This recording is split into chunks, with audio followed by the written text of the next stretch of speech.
Hello, and welcome to Monday Night MegaMek. We are returning to the adventures of the Emerald Cast Mercenaries.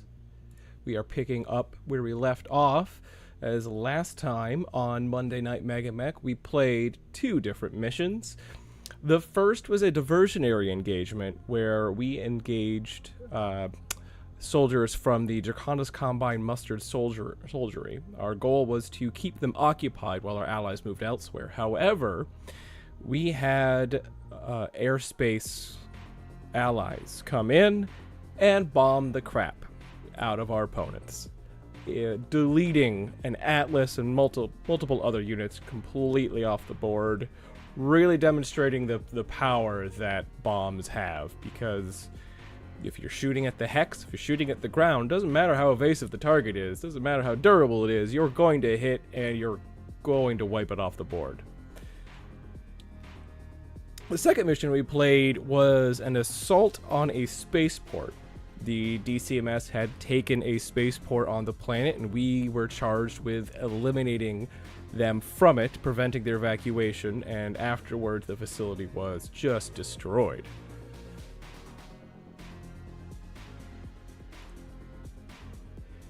And here we have the aftermath. We check out the hangar.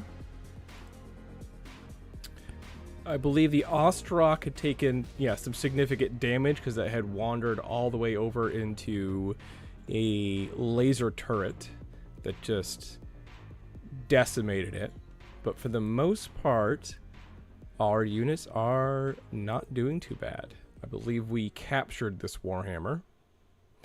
And so, first thing we have to do is order all missing parts and hope they arrive, run a mass repair, and we gotta check on our personnel. So, we have some injured personnel here, as you can tell from the red, which means we'll go to the infirmary and make sure we assign them. Oh, Ergun took a puncture wound to the chest, and Doc took a fractured chest, punctured wound to the left arm. They are not in good shape for the moment. We also can take a look at our soldiers here and see where their experience is at. 43. Does Ergun have enough?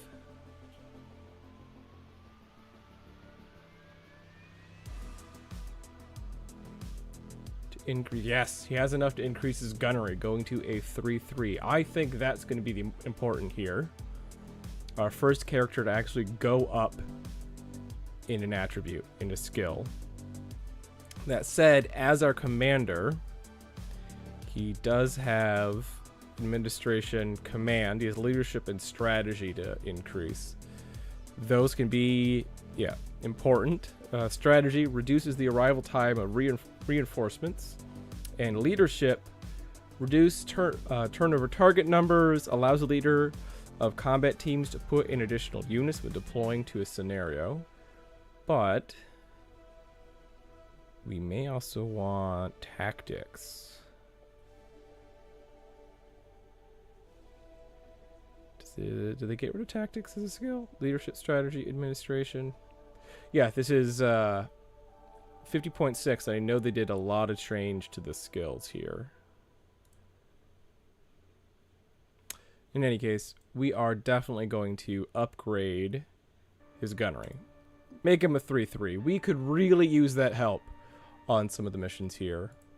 And beyond that, nobody else is going to have enough experience to upgrade, I think. Well, let's check out. You might actually have enough. Nope. Very close.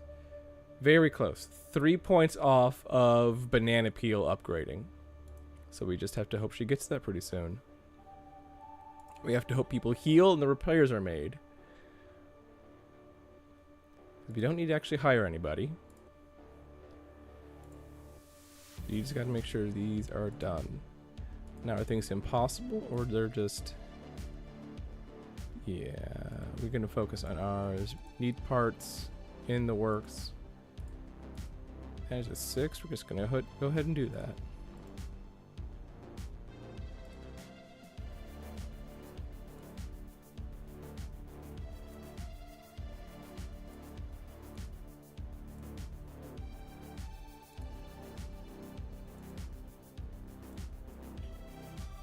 Hope everyone's doing all right today.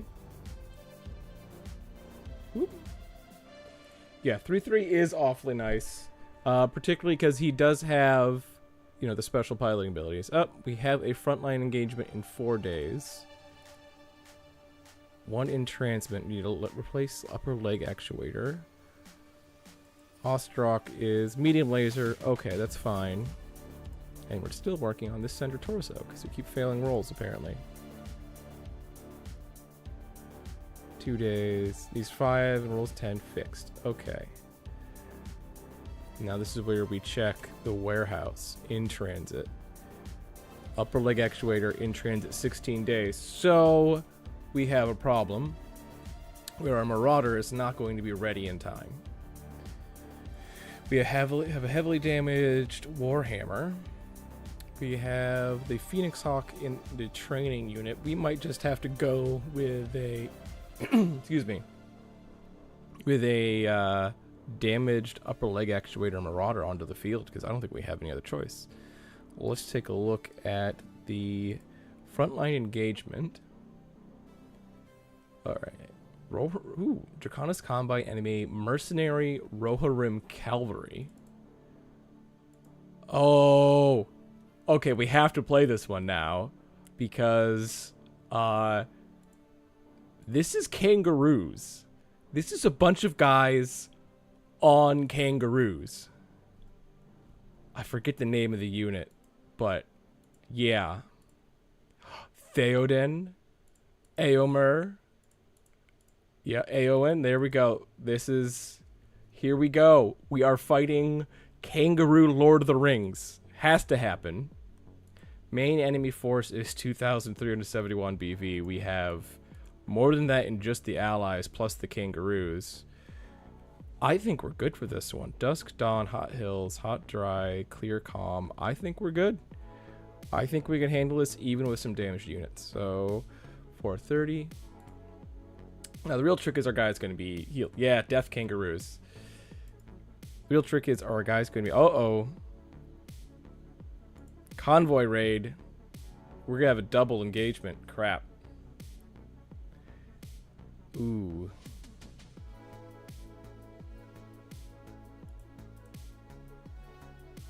All right, 28. That's today. All right.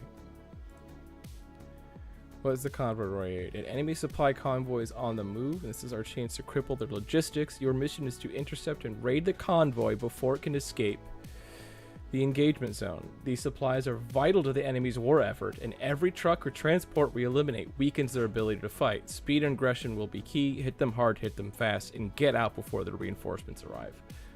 I don't think we are in any shape to take that.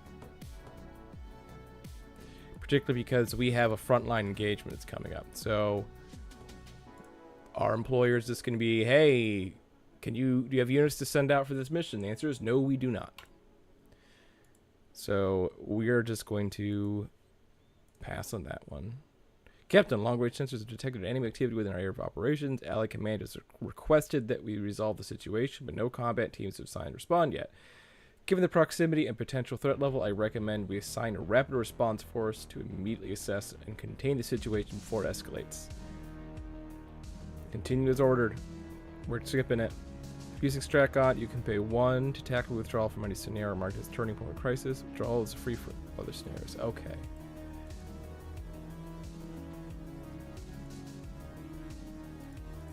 That's a question there.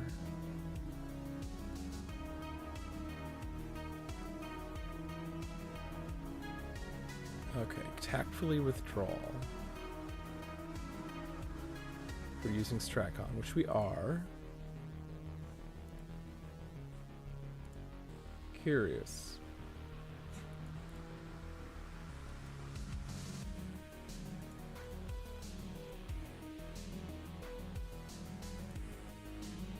How do we tactfully withdraw? I haven't actually done that.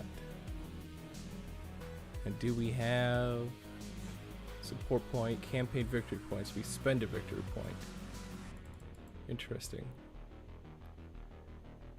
Contact victory point.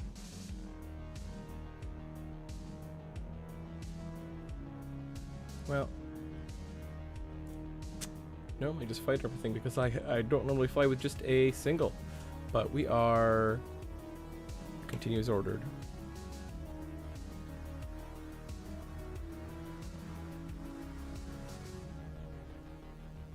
Captain, forces are currently positioned to assault the enemy, but they require final authorization to proceed. Without approval, they will be forced to withdraw from the engagement, which could result in lost advantage of the convoy right. Time is critical. Yep, continue as ordered. There we go. Refuse engagement. Tactful withdrawal. We lost a campaign victory point. Great. So we're still ahead in victory points. We're still winning. But we went from CVP 8 to CVP 7. So that is just fine. We have one more day, and then we have this to go. Alright. Start game. You already know the situation. Okay, here we go. I'll read it out. The enemy is fully committed to battle along the front line, engaging our forces in a direct confrontation. Your mission is to break their offensive by defeating at least 50% of their forces. This engagement is a decisive clash. Victory here will shift the momentum of the war in our favor. Expect a determined enemy response. They will not withdraw easily and may attempt to reinforce their position as losses mount. Strike hard, exploit weaknesses, and maintain battlefield control. This is not a delaying action. This is a battle for dominance. The victor will control the battlefield. Alright. We get salvage. And the dust settles, standing over the erection. Crush them and claim the field. A horn heralds the arrival of an enemy unit of Coventry Kangaroo Cavalry. Beware. A horn. Literal horn. I love this. Your employer has deployed you alongside an integrated force. Comm center. Additional allied ground forces are approaching the area.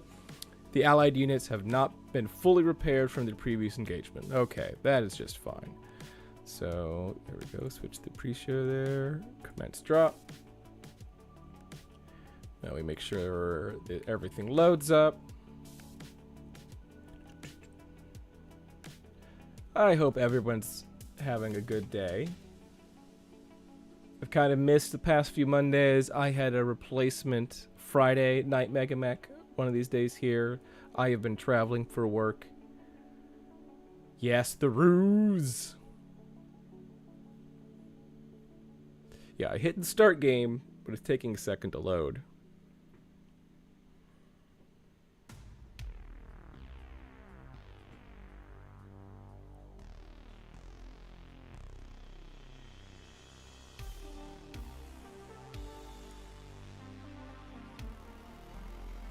It is taking a minute to load. Oh boy. There it is.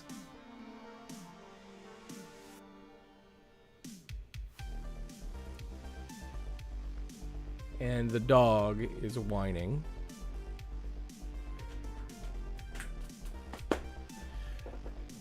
Here, hold on a second.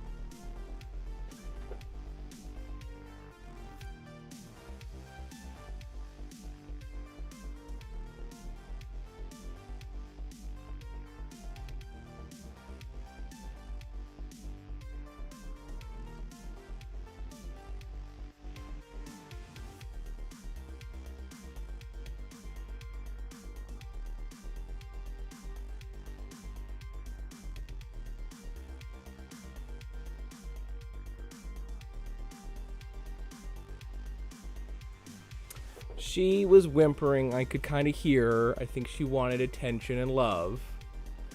Say hello to Cheddar, everybody. Oh, not what you wanted.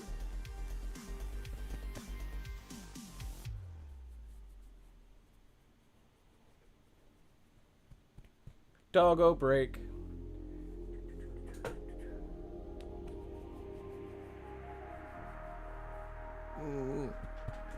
Yeah, you're stuck with me now.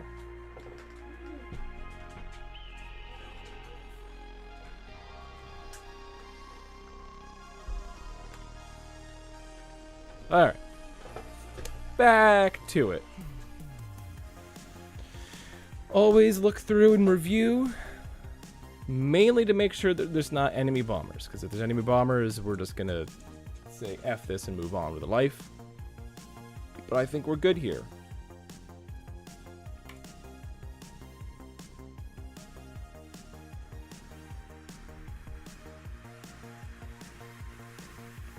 Alright. Initiative phase. Let's take a look at the map here. It is just a plain basic square. That's not bad.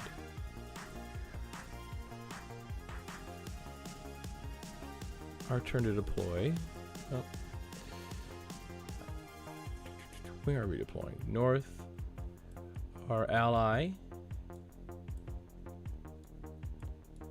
Otterhound. And it looks like a hunchback. Yes, we have a hunchback. That said, it's an AC-10 hunchback with flak and standard ammo. But 4 medium lasers. Okay. I think we want the high ground. We have a Marauder. We're going to take the high ground. We're going to start.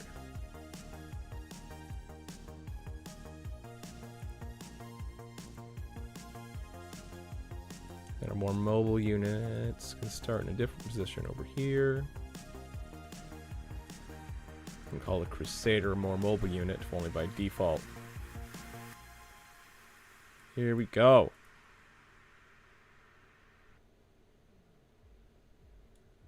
Now, obviously, I forgot to update this because we have Doc, Banana Peel, and Hopscotch. So, Arso isn't on the force. Arso on the little display there has been replaced by Doc. But everybody's green. Well, let's get going.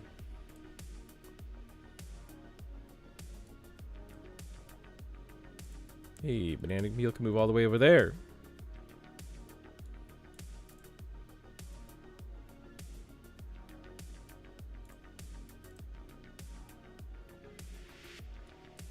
Anybody in range? I don't think anybody is. Yeah, because they're all the way over here. We have Clue in a rifleman. Poem in a Hunter light support tank.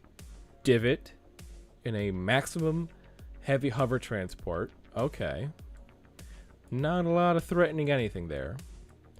But nothing in range, so we're just going to go ahead and skip all this.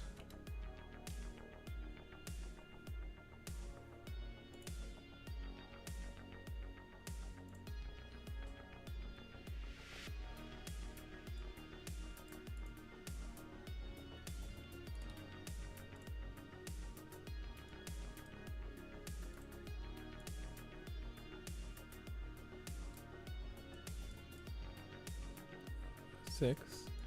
That's fine.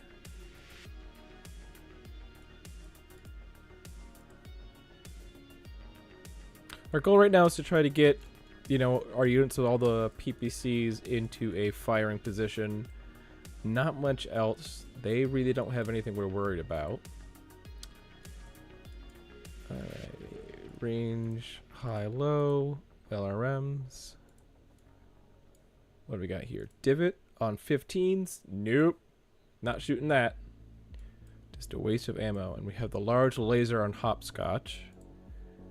On 10s, well, you're not going to overheat, so go ahead and fire. Done. There we go. Awesome as shots on 12. Well, we'll make them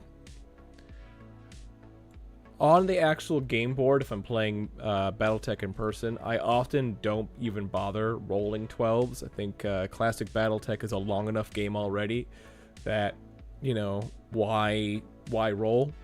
Just let's move on. Let's get fast. Let's go to the next shot. But this is MegaMek. I'm going to go ahead and do that. Also because 12s seem to happen more often on MegaMek. My friend Nate, who might be here, knows exactly that, and it's weird how often. See, LM20 needs 12, rolls 12 right there. Needs 12, rolls 12 right there. Speaking of rolling 12s, it's statistically improbable number of 12s already first shots of the game.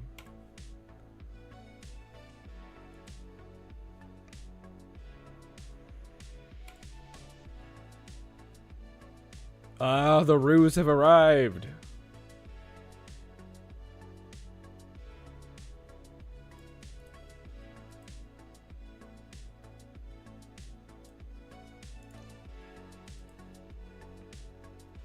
Yeah, it is paying the number of 12s. Alright, let's get the awesome into position here. We may actually want to go this way and eventually claim the partial cover.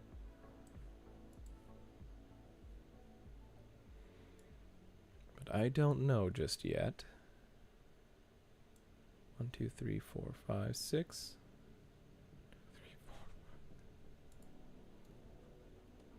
5, 6, 7. We want that 7 movement. So if anybody is unfamiliar with BattleTech, you become more evasive the number of hexes you move. And the key numbers are 3, 5, 7, 10, and 18. Each time you hit one of those numbers, your evasiveness, your target movement modifier, increases by 1. So by counting here, 1, 2, 3, 4, 5, 6, 7, that's going to make Hopscotch more evasive than if it went to a different position. So we're going to go ahead and do that.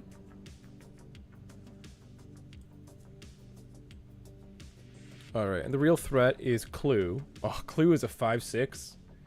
Okay, so 5-6 Rifleman, maybe not actually the real threat, but also 5-6 Poem. Yeah, if you got the name Poem, you're probably not the best, you know, military person. So, you're probably not the best soldier, warrior, however you want to describe it. But 11s and 11s, yeah, we're just going to fire at Clue. Technically, the Rifleman is the bigger threat, but it only has AC-5s. Two AC-5s, 2 large lasers. It's got enough guns that it might be able to hit with something, versus Poem has an LRM-20. We don't like the LRM-20, but it's also a 5-6. Divot over here is a 4-5 with piddly little guns. Check the ammo here. Swarm. Swarm is annoying. That kind of upgrades Poem here to a bigger threat. Shooting on 11s. Not going to waste ammo on 11s. But Poem being a bigger threat now.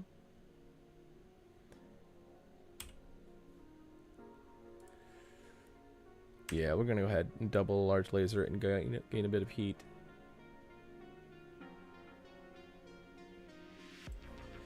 Yeah, I think the problem with simulated dice is a lot like they're not simulating dice, they're using basically an even number distribution, and because it's perfectly even, it's either an element of cognitive bias or dice that just don't do that as often, or because it's perfectly even, it seems weird.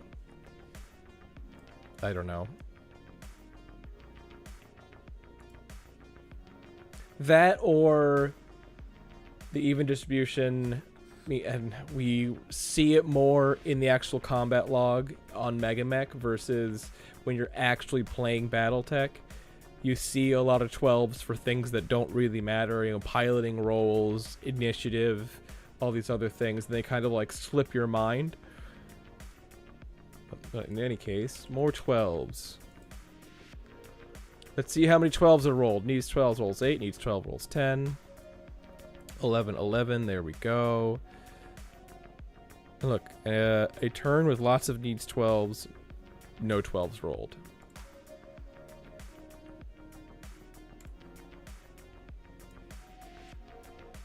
Yeah, this kind of low skill, you know, type of game ends up being a lot of whiffing. It's definitely not D12s.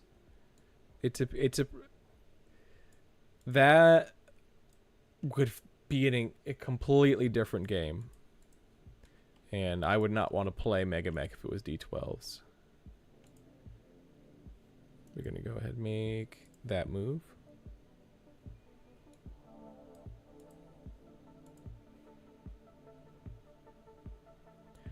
Hopscotch, a little forward operator here. 1, 2, 3, 4, 5. We're going to do that. No.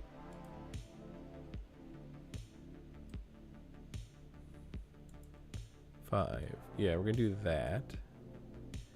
That puts Divot in your rear, but Divot shouldn't be able to shoot you because Divot is in front of a hill.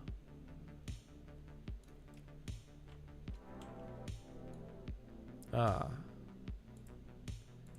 There we go. Awesome is in its firing position.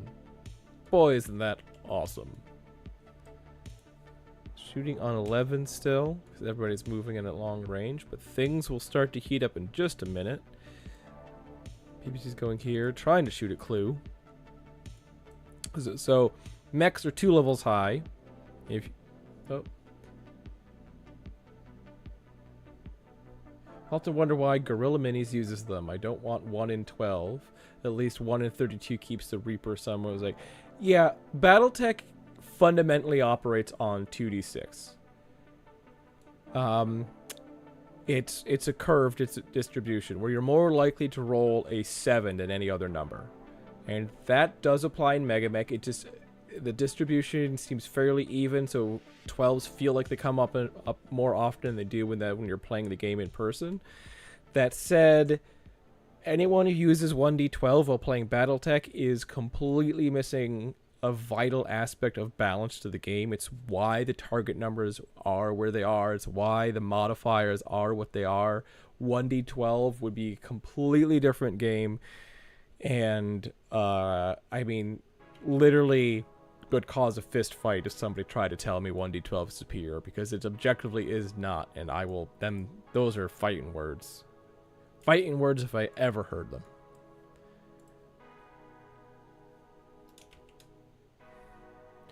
Alright, you have nothing but torso guns, so you actually can't shoot anything, Hopscotch. Doc, what do you got shots on? Just Clue, on 12s, yet again.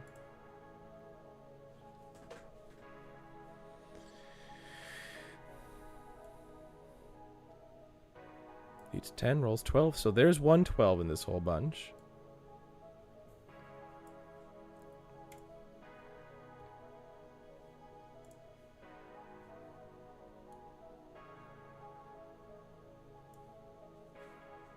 And I forgot to set the victory condition, but we'll just keep an eye on that. Excuse me. Oh. All right. There we go. That puts the Marauder in a good position to get into partial cover next turn.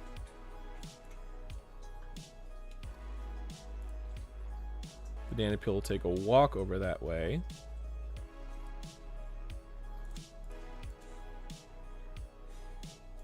Hopscotch is going to move in a better way to...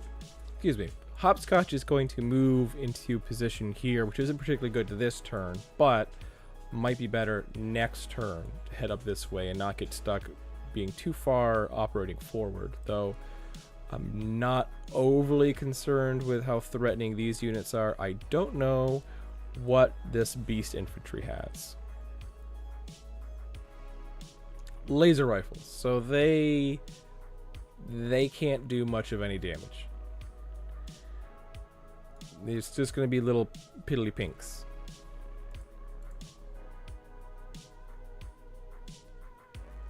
Oh, Maxim Heavy Hover Transport Draconis Combine unloads Foot Stealth Platoon. Oh, if only... Excuse me again. I need more machine guns. I need, was it Fragmented Alarums can do some damage to infantry. Because we are fighting a lot of combined arms. Come on, 10s. Should I fire on 10s? The answer is yes. I'm going to fire on 10s. We're going to fire alarums at Poem. Hopscotch, can you shoot anything? You can shoot a Clue with a large laser. There you go. Well, we did end up losing a mission because it took us too long to eliminate infantry before. And the thing is, they only hit you for, 3 damage or 1 to 3 damage each. each unit, but that can start to add up over time, particularly on lighter units. Like if you're trying to send your Phoenix Hawk in with machine guns, because that's the only thing that can actually deal damage to them.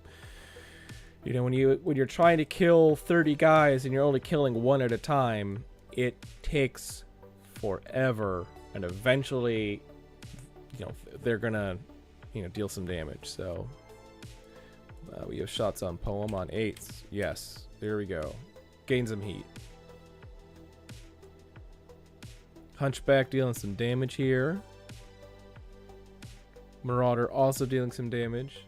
Let's check for 12s again. I see not a single 12 with this whole bunch. Let's go back up.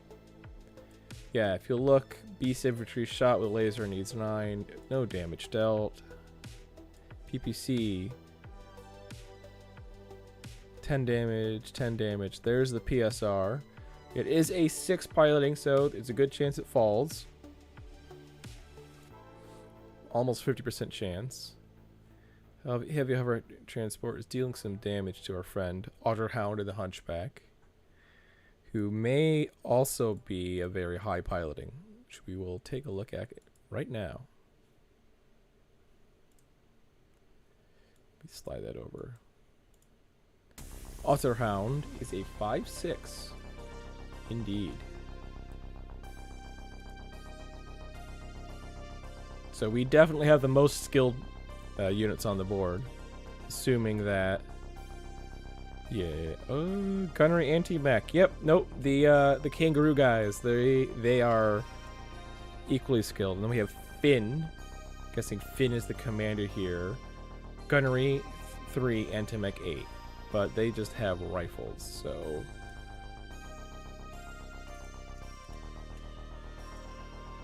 Yeah, sadly we just don't have particularly good guns for infantry right now.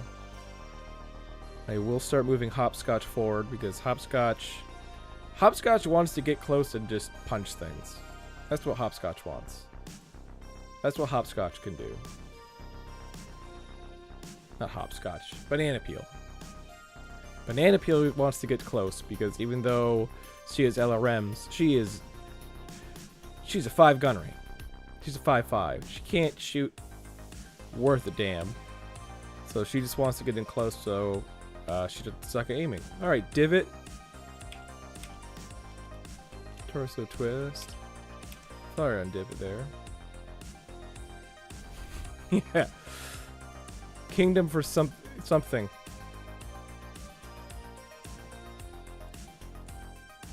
Tens.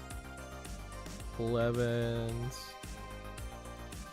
13s, 11s. Yeah, we'll fire one on 10 there. Upscotch.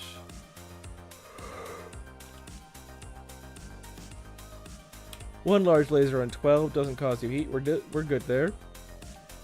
Doc. There we go. Fire, fire, fire.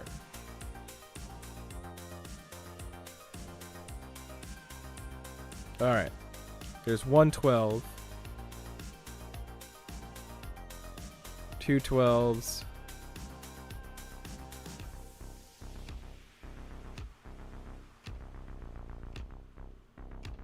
Only 2 12s. Only 2 12s in this combat. And that's a lot of rolls. So we're just double checking the statistical probability here. We're seeing a lot of 5s, a lot of 7s. We should see more 7s than anything else. So pay attention to the probability here. Alright, your gun only hits with 1 gun, but need 11s anyway. Here we go. Laser rifle for the Beast Infantry, Kangaroo here. Hits. Needs 4, rolls 9, 17 troopers hit, causing 6 damage. And hits the head. 6 armor remaining, takes 1 damage total hits. So, okay, they cluster in 2s. So these are a bit more threatening than you'd think.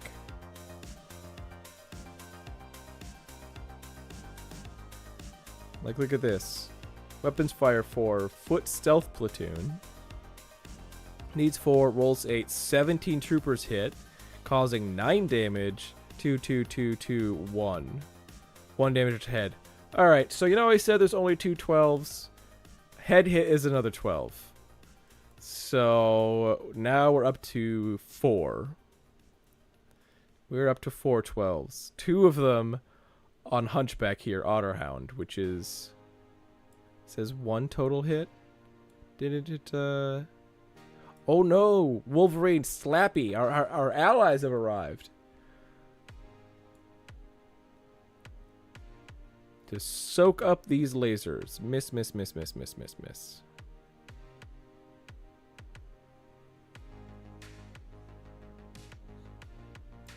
These 11 rolls, 12 missiles hit. Alright, and the rifleman falls. So, these handy little search things on the bottom here, we're going to go up to the start and make sure we got. So, Doc hits with the PPC.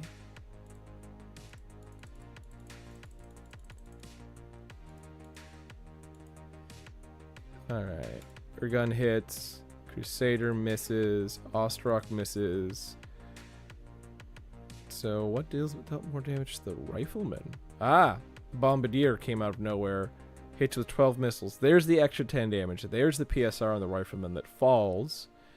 And misses a critical hit himself. Only has 1 internal structure left on the right leg. Good to know. 1 damage.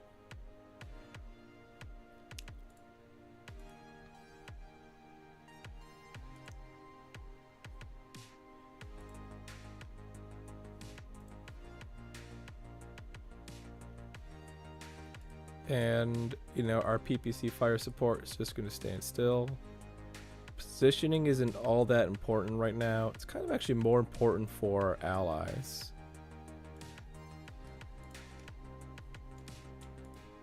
There we go. Hopscotch, your last guy. 1, 2, 3, 4, 5, 6, 7. Perfect.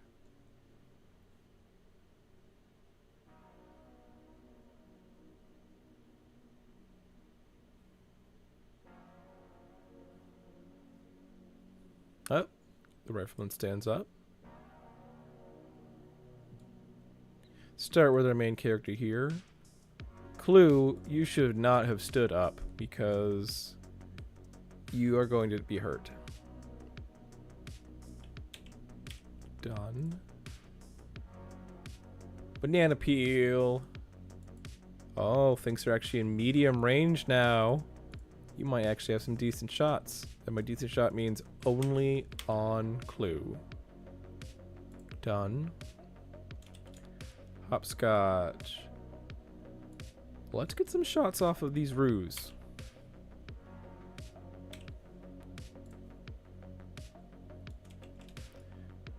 Doc.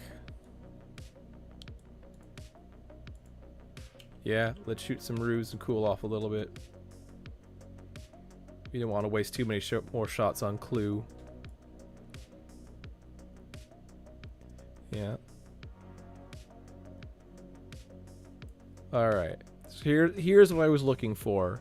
Our beast infantry. Conventional infantry that don't take full damage. So, direct, you know, AC 10, normal hit, direct fire weapon against infantry, damage change from 10 to 1. Infantry platoon caught out in the open, damage doubled. So that's kills 2 guys. Every 1 damage kills 1 guy, but they take 1/10 damage. I guess that would be. There's actually a conversion upwards, so there's called capital scale damage, which is 1 capital scale damage is 10 normal damage. You know, it's it's a factor, so it's 10 times. Now we're looking at infantry scale damage. Well, that is 1/10. Look at that. Direct fire weapon against infantry. Damage change from 5 to 1. Double because it's out in the open. And so on and so forth. Damage left leg, left torso. I was hoping for a right leg. Here we go. Banana peel hits left leg and center torso. No right leg, sadly. Ostrock hits with a laser. 15 men left. PPC. Damage change from 10 to 1. There we go, 13.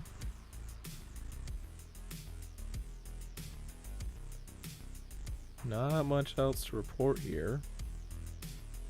Oh. Slappy. Slappy has Infernos.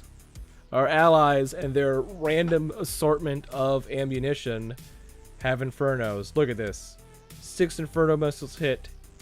3 damage. 3 men dead per missile. 18 men died. Okay. This might not be as much of a slog as it otherwise would be. And the Bombardier does shoot at Clue. 5 damage to the head. There's a head hit.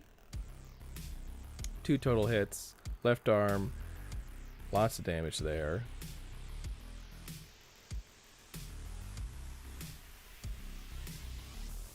Alright, there's another head hit. So let's take a look here. 112. 2 12s.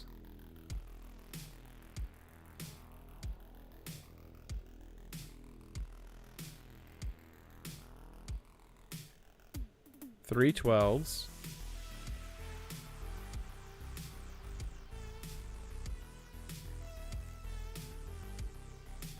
Lots of misses. Lots and lots of misses. 4 12s. 5 12s.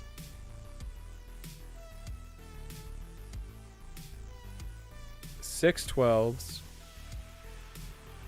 Yeah, 6 12s out of all of this. That is not... Oh, goodness. 32, 64, 128, plus 64, 192, 198, 198 something. Almost 200 rolls.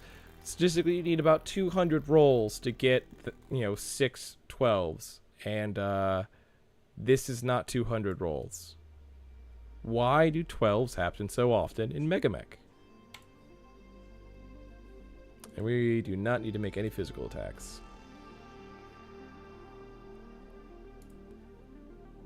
I have heard that kangaroo in Australia are basically just like deer in New York State. People hunt them, people eat them. And if you don't hunt them, they overbreed and they're everywhere and you hit them with your car. So you have to have insurance for hitting a car with your kangaroo. Hit a car with a kangaroo. Hitting a kangaroo with your car. But yes, also hitting a car with a kangaroo, because I have had deer hit me.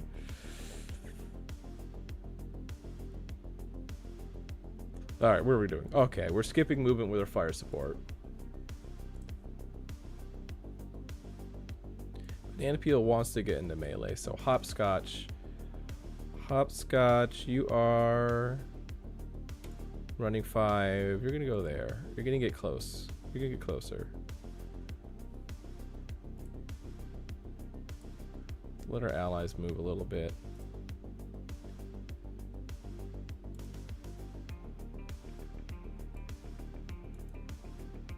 There we go.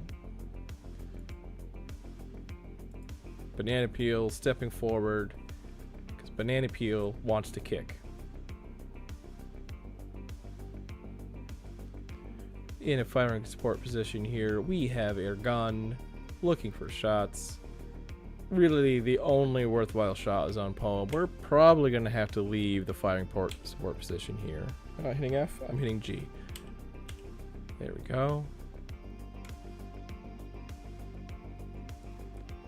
And we are going to...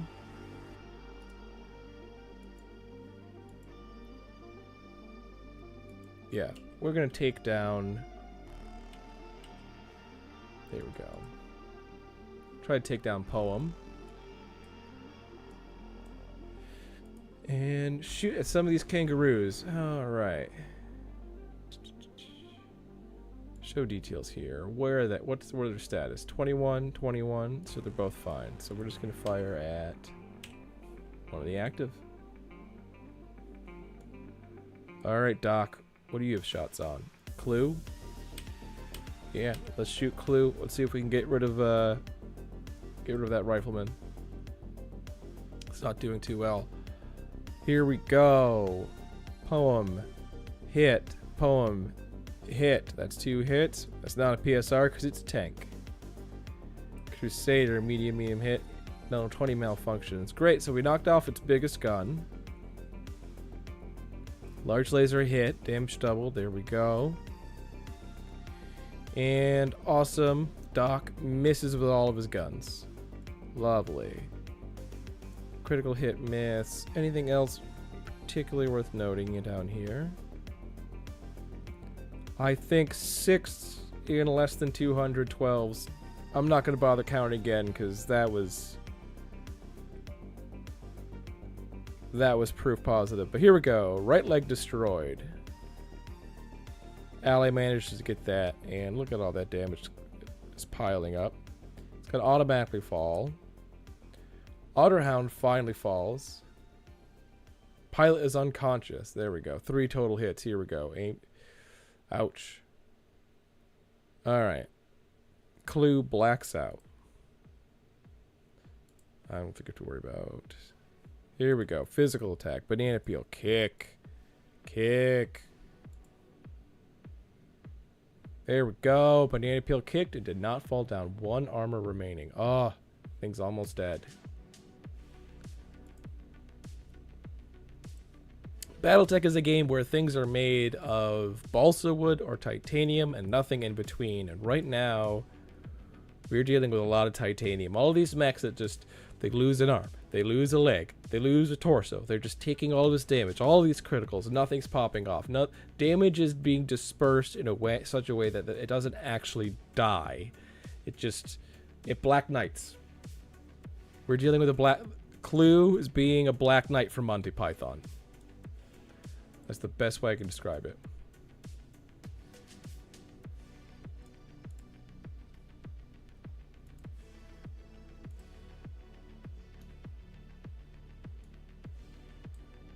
Banana peel just staying still. And hopscotch. Has anything moved already? No, that's moved already, but we can't get to a good position there. So let's let some other units move around.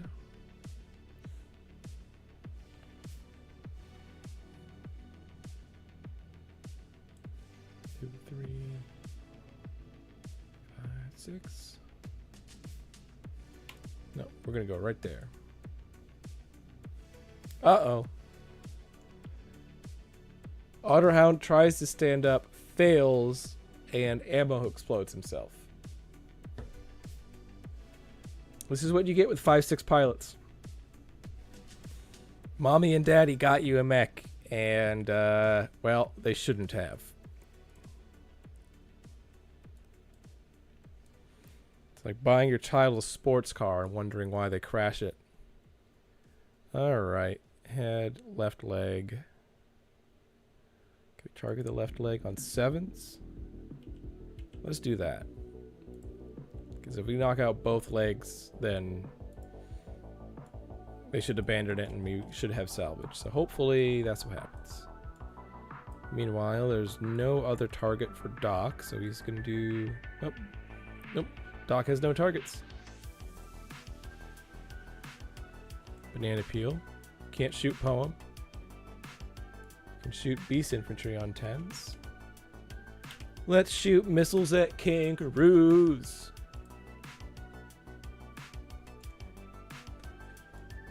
That might be the title of this episode. Let's shoot missiles at kangaroos.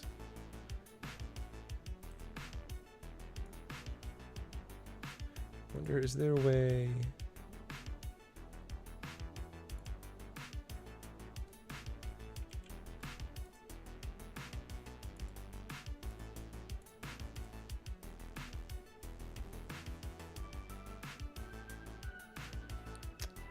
I wonder if there's a hotkey. Ah, Control B. There we go, so we can actually see what's going on a little bit more. So we are going to shoot here at this beast infantry with missiles. Because what was I just talking about? We're gonna be shooting missiles at kangaroos. That's the name of the game right now.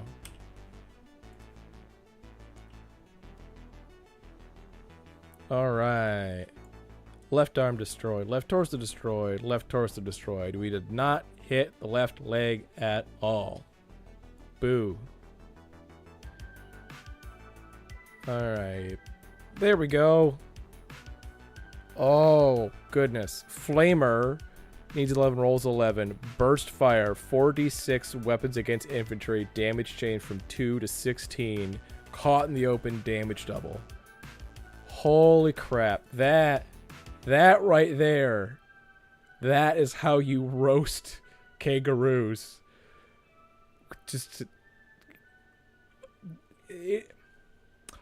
Combined arms makes BattleTech and MegaMek significantly better because you see moments like this.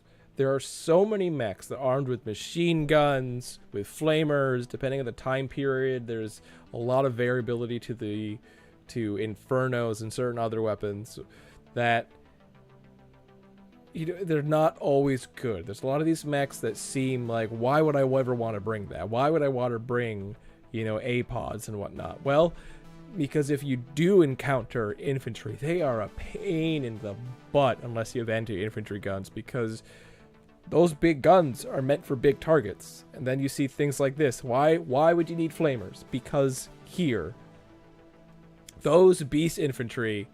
Yeah, Piranha has entered the chat. Piranha has enough machine guns that it can run up and sort of like plink and hope to get a tack or a head hit.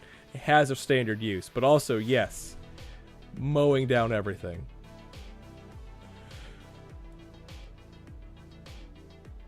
Yeah, 32 damage. That just one hit from a flamer just mowed down an entire unit. Just flame through kangaroos.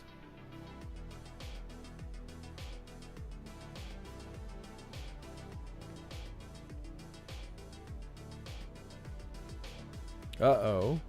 Hopscotch took some hits. Nothing major. Hey. Missile weapon against infantry, damage change from 8 to 2. 15 men alive. Oh, because it doesn't really cluster.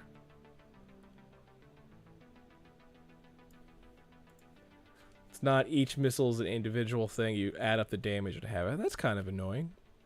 I was hoping SRMs to be, one guy each, but in any case, physical attacks. No. Yes, that's half the reason we charged Hopscotch forward was to try to get this kicking a kangaroo. He needs a 6. We're kicking a kangaroo. We're flaming a kangaroo. Missiles against kangaroos. There we go. Hopscotch has kicked a guy riding a kangaroo.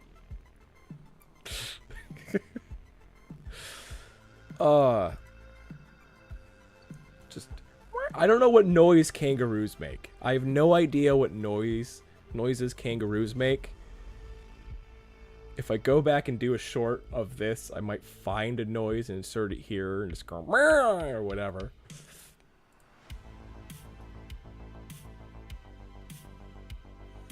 What does the kangaroo say when it's kicked by a 60-ton mech? Or how many tons that is.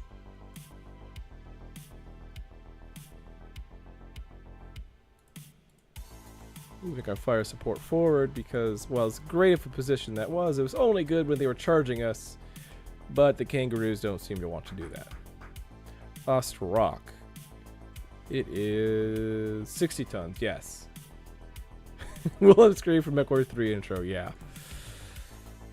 Lost Rock, you're gonna move there and try to kick another kangaroo. That's your new goal. Now, obviously, Hopscotch has a nickname, came with a call sign already. However, man, if she didn't kangaroo kick. Oh. Here we go.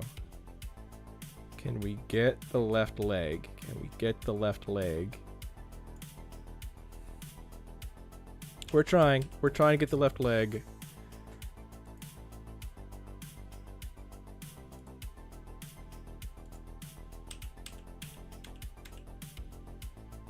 And Hopscotch is just really going after that tank.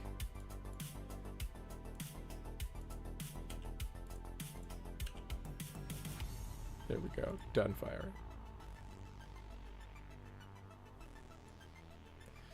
Alright, awesome. Doc. You can shoot at kangaroos or a tank. You're going to shoot at the tank. And gain a little heat. There you go. Alright. Kangaroos are dying. This is a kangaroo. There were a lot of kangaroos. Like, now let's take a look at this. Each of these 1, 2, 3, 4, 5, 6, 7, 8. 18. 8 to 56. 132. There's some odd, like 130, 132-ish kangaroos that are just dying right now. Oh, I wanted that. Yeah, sorry. Skipped out of that here. Hopscotch got hit. That's fine. Lots of little 2 damage hits coming from the kangaroos at our allies. This Poem does not want to die. Poem, there it is. Banana Peel killed Poem. And kangaroos just shooting laser rifles on our allies. Hopscotch kills 3 guys. So on and so forth. Not on much to report there. We are going to kick a kangaroo again.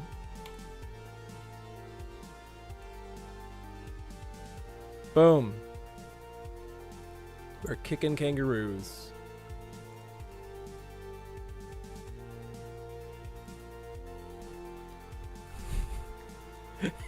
Kangaroos with frickin' laser beams on their head. Oh well, look at this. We are way past the 50%. I'm just gonna hit /victory.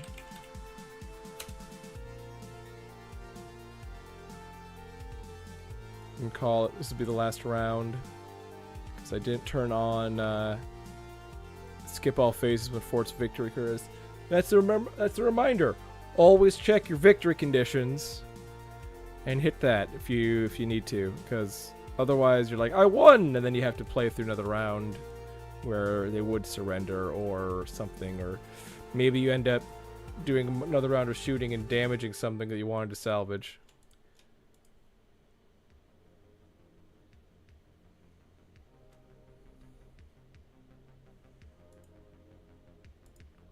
Done.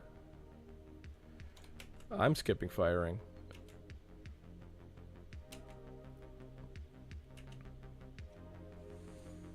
Destroyed. Yada yada yada. No serious damage to us, and that's all we care about.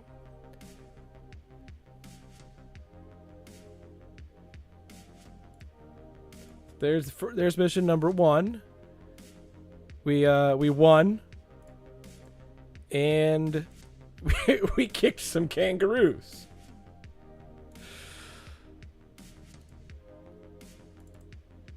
Was not when you're sitting down here to try to figure out, like, hey, Monday Night MegaMek, what's the game gonna be like? It never occurred to me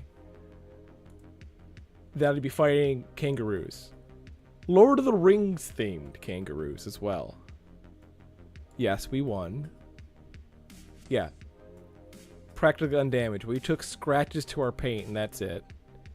Nobody was hurt. Nobody escaped. They surrendered. Those kangaroos were now not outrunning mechs. We have now. We could, in theory, do that. We're not going to. Can we do that? No, that puts us over. We want money. So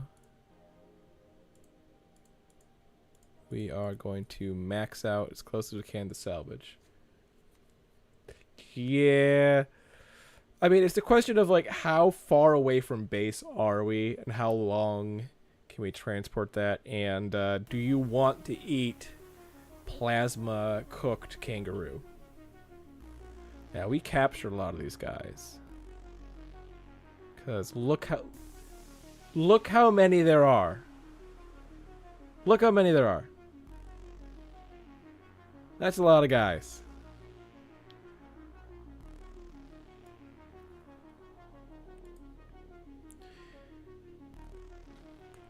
I'm gonna give it to Ergon because I can. Nothing else. Although you know what? You know what? Hopscotch. Hopscotch, I'm giving you the kills because you kicked 2 guys. You kicked 2 kangaroos. You can have the kills. Alright.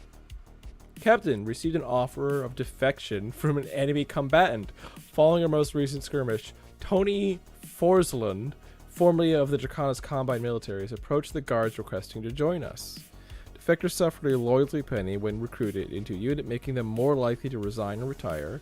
Defectors can be recruited from the personnel tab. You may need to change the filter to prisoners of war. Defectors are marked with an asterisk. Understood. Excellent. Okay. Understood. We got 2 possible defectors. So let's go to personnel. And we are looking for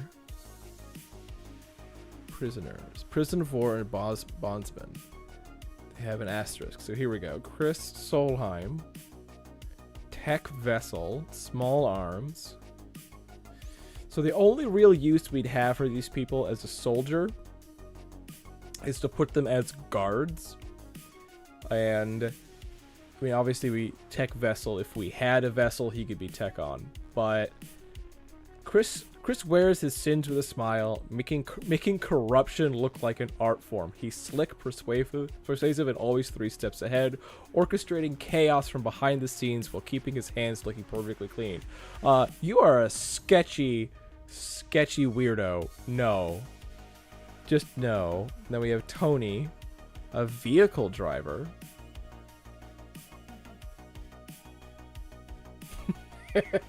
Hopscotch is built for 2 things, and both of them are kicking a kangaroo into paste. Yes. Anyway, we have a vehicle driver here. Ooh. Torn muscle in his right arm, a concussion, broken collarbone, torn muscle in his right leg. Tony doesn't hesitate because he lacks the sense to be afraid. He sees problems, he smashes them. No questions, no doubt, just raw, unstoppable force. You don't reason with Tony, you just try to stay out of his way. Not someone I have any interest in bringing it into my my force. I don't care if you want to defect. You're kind of a man. Yeah, it might be used for a tank driver, but not him. Not a 5'6" guy with not too bright like muscle.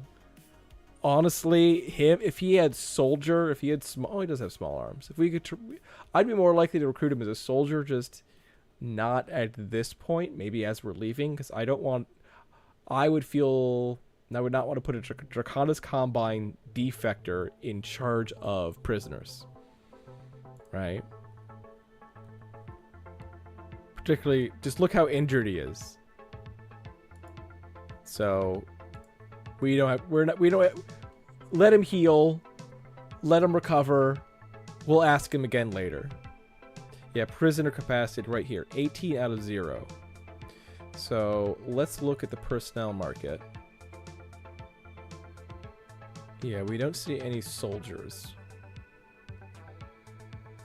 Because we're getting to the point where we might want to look into that. But we are at 6 million C-bills. You're doing okay. Actually, no, cancel. Always go through and order and hit instant repair just to see if we can come up with anything here. And there's still failing rolls on this center torso. It's only 6. Yeah, this is Warhammer. Attempts to fix center torso. It's just not being finished. I think... Let's go up here.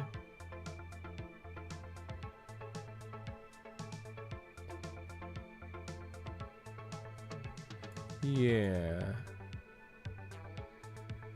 Work be finished in 2 days. But it's not being done. Let's pay attention to this here.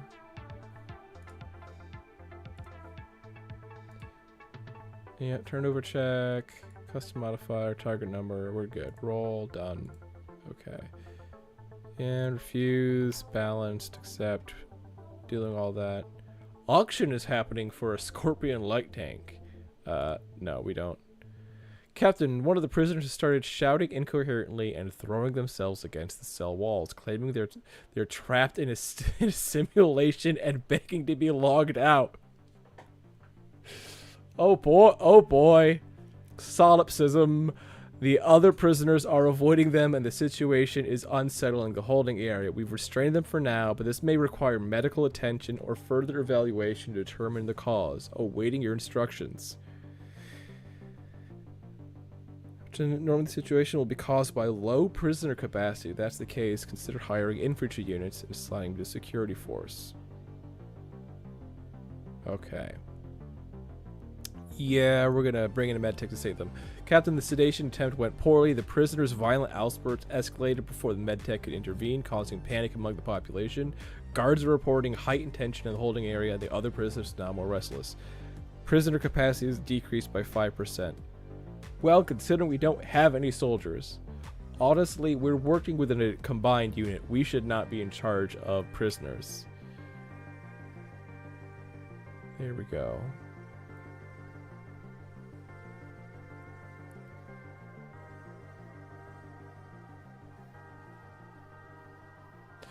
Yeah, the thing, in order to bring in tanks right now, we would have to buy a lot. Like, in between contracts, it's a lot easier to go and purchase stuff. You just fly to a planet or whatnot. In the middle of a contract, because we have a lot more limited personnel recruiting, we have a lot more limited market, it would take a lot of work and a lot of effort to actually bring up a tank unit to strength. It's not worth the effort at the moment. It will be, particularly if we can get some convoy units, because that'll gain us a lot more access to resources as part of missions. Speaking of, unit market. We're getting to the point where we have extra units that can start doing some modifications. We're almost there. I'm not seeing anything I want to buy. No enemy activity. Yeah, see, this is what I got to pay attention to. Attempts to fix the center torso. 120 minutes left. We'll finish tomorrow. Okay. Need 6, rolls 5, failed. They just keep failing. That's what it is. Let's try this again. There. Do it. Repair. You try that. Done. Personnel market. See, battle armor, but we don't need battle armor. And also technically don't exist in the inner sphere. Yeah. Check again tomorrow. Need 6 and rolls 4. Failed. Okay, so the rolls are happening. We've just failed, what, like 4 or 5?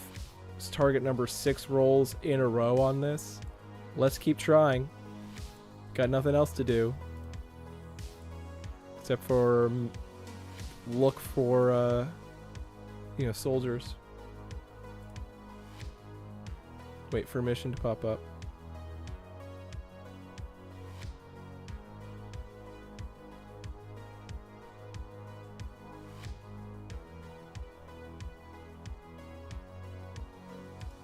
Pretty sure I hit the button. There we go. Oh, did we miss it? Did they finally do it? They finally did it. They finally repaired the center torso. Excellent. So now we're just waiting for parts to arrive. Checking the personnel market. We're going to leave that open while we look. Find the profession here. Admin transport. Admin transport. Admin capacity. We are good with admin capacity here. Alright. Advanced day. Ooh, we have an elite mech warrior. Which, yes, I know I could hire. but it feels weird to be in the middle of a contract. Like, I'm not just going to hire and fill out my ranks with elite mech warriors from the market. We'd be poaching them from somewhere else. I can't justify it to myself RPG wise, and also I like the characters that we have and I want to see them grow. I'm approaching this as a bit of a, RPG let's play and less of a, maximize optimization. But I do want soldiers. You know what? We're thinking about tanks, so I'm going to hire a mechanic. Eventually, we'll want a mech tech.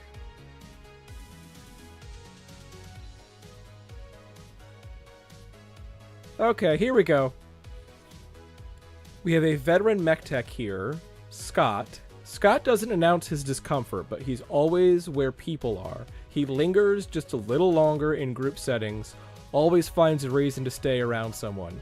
Nah, not leaving yet, just finishing something up. That right there, that description is what I could validate as an RPG reason why. Like, he's just hanging out, cross units. Maybe he was part of the Lion Commonwealth forces on us, hanging out in the mech bay, and he just stuck with us, and we're just like, all right, we're just gonna hire the guy. So here we go. We have another mech tech because we will eventually need more mech techs.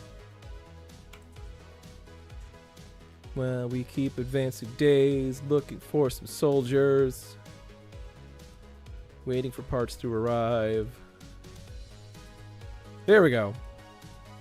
Motorized platoon, fantastic. Hire. Done. And look at all the people that were added to our ranks. So let's go to personnel here. We want soldiers.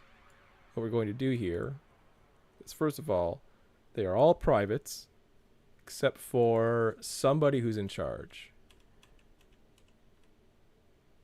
All right. Who do we like? We want attributes, strength by intelligence. He won't leave. Let's hire him. Yeah. All right. So we want 5'8" intelligence, willpower, charisma. Small arms 6. Not actually the most skill in terms of small arms, but Laura fights for one thing: the highest bidder. She's not interested in honor, loyalty, or causes, just cold hard cash and a contract that keeps her alive and well paid. I don't like that. Private Bonaventure Ehrenberg. Okay. For Bonaventure, there's always the next step, a bigger challenge, a greater prize to chase. No victory is ever enough. He's always looking beyond the horizon for the next opportunity to climb higher. Okay. Small arms 4, tactics. This guy is the leader. Whatever, put him as a corporal. I don't remember exactly what the rank structure is, but this guy's in charge of that whole unit. Because he's decently smart, decent willpower, has okay charisma, and his bio here, pretty nice. Uh-oh. Also, Bonaventure, I like the name. Not even gonna look at the next person. Let's take a look at our mech warriors, because go to general. 42 on banana peel. Oh goodness, banana peel. You can upgrade. Gunnery. You are now 4-5. You are now a regular pilot. And there's a dog whimpering behind me. Cheddar, I hear you whimpering. What do you want? You just want attention? There's a dog here that wants attention. You want to go up? Want up again? Nope. Alright, run out of the room. Alright, let's take a look at these guys. 5'5", Arso. I don't think you...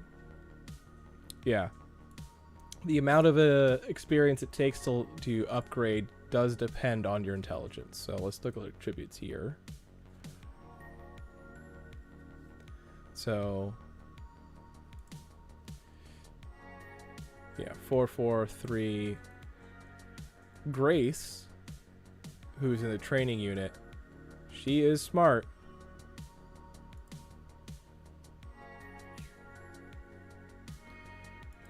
And personality traits. Yeah, you can see their reasoning ability. That's also sort of like another measure of intelligence, or like comprehension. See, Ergon's a 15. Hot-headed, driven, insightful, inspiring. Versus Grace is astute and irritable. Doc is untrustworthy and energetic. Private Camille Doc Kinoro. Camille is always on the move, always ready for the next challenge. I think I read this out when we first got him. Oh, here we go. Camille is all. Hold on. Camille is always on the move, always ready for the next challenge, whether it's battle, a training session, or just another long march. He tackles everything with a relentless enthusiasm and refuses to slow down. Camille always has an excuse, a clever explanation, or a way to shift blame. He might sound sincere, but when push comes to shove, he'll disappear, take the better offer, or leave others holding the bag. So this is not a guy long-term that I think is going to work well with a unit based on of his personality. Camille's speech patterns are completely unpredictable. One moment he's speaking with crisp, formal tone. The next, he's dropping into a thick drawl or clipped military jargon. "Hey, lad, you best watch your flank. Oh, wait, I mean, move your ass before they frag you." Not sure I'm liking him. But until we were using Arso. Arso plays the long game, outmaneuvering competitors before they even realize it's a game to be played. He makes alliances when they serve his goals, breaks them when they don't, and never loses sight of the bigger picture. Rises to the top. Okay, alright. On further reflection, as much as I like, I like Banana Peel, because she's just aggressive, and Hopscotch, she takes charge, she demanded it. Yeah, and she fools people, so we could say she's fooled us. We keep them. All right, we're keeping Hopscotch and Banana Peel, obviously. Grace, who is just a 5/5, but working up on experience. I think if Grace works up to Grace intelligence isn't just about knowledge, but application. She adapts on the fly, finds solutions where others see dead ends, and always seems to know exactly what to say or do to shift the situation in her favor. Grace has little patience for incompetence, delays, or pointless chatter. She gets frustrated easily, especially when things aren't going according to plan, and doesn't bother hiding her annoyance. Grace is smart, but she's not as smart as she thinks. Trust her logical. Okay, so there's some form of personality flaws there, but I like her more than Doc and Arso. So the moment she gets to a 4/5, she's probably going to replace Doc. Doc being a 4/5 and kind of a butthead. Also, Doc is way far away from leveling up. So, or not leveling up, but gaining ranks. So, alright, prisoner capacity. Let's go into TOE. We have the training unit. We are going to have to add a new force. So, support. And inside support, add another force here. Security. And security force. There we go. Security, the security force. We should see. Cheddar, why are you staring at me from your bed? I can't play with you right now. Prisoner capacity still hasn't refreshed, but maybe it'll go up. There we go. Now we have prisoner capacity of 139 instead of 0. And we don't have to look for anybody now. Oh, nope.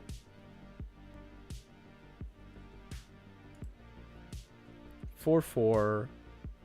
Edith. I mean, I'd say Osthus. I have no idea how to pronounce an O with a dash through it like that. Keep in mind lock conditions.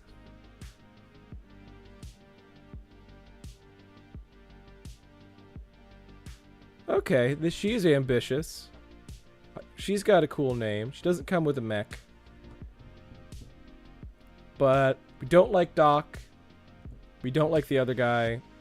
I know I was literally just saying we like the people we have. We don't need to hire new people. Well, I've changed my mind because we don't like 2 of them now. We need somebody to replace them. It's going to be Edith. A+, 0 C bills. She's got some cool, knows some science, appraisal, acrobatics, interested in literature. She reads. So, yeah, we're going to hire her, and we're going to replace... I think Doc is the sketchiest guy here. So, Edith, change rake, private. Where's Doc? Alright. They don't have the names here. Doc is in the awesome. Assigned a unit as pilot. Mech. None. Edith, you are 4-4. We are moving you into the awesome. Boom.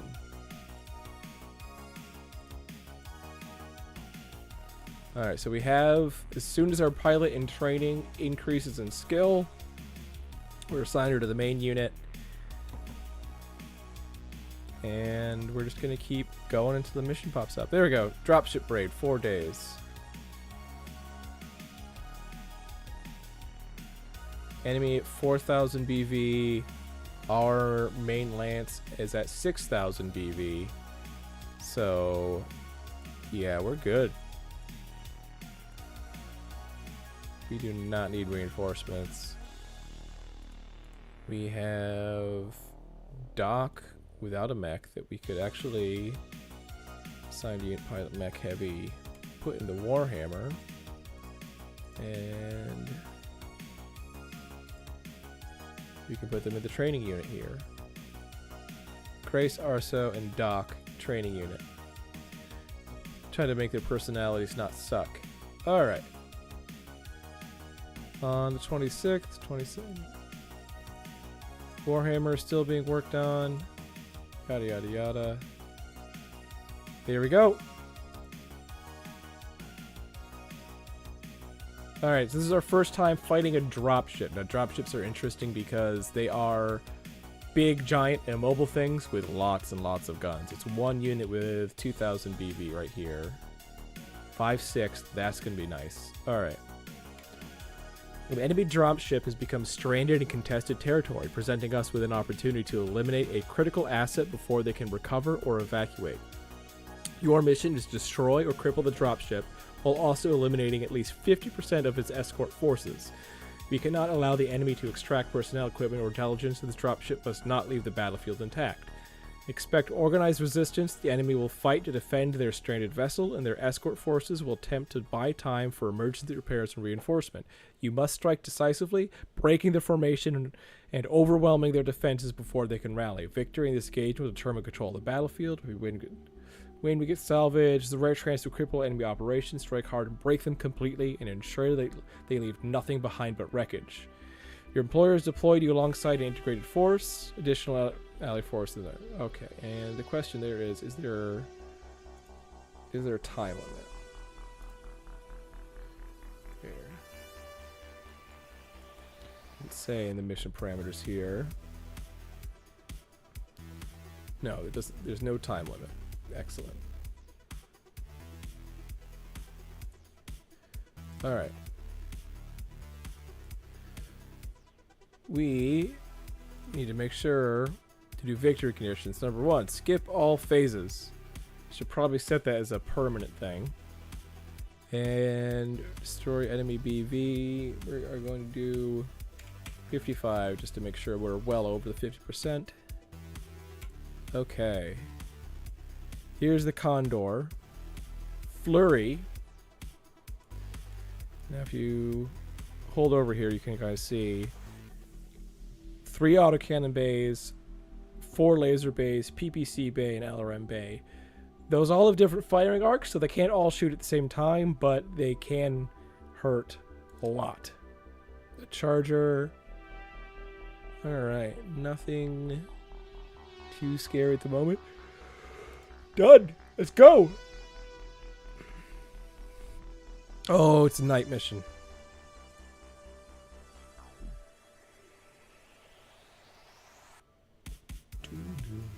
This is a good jam.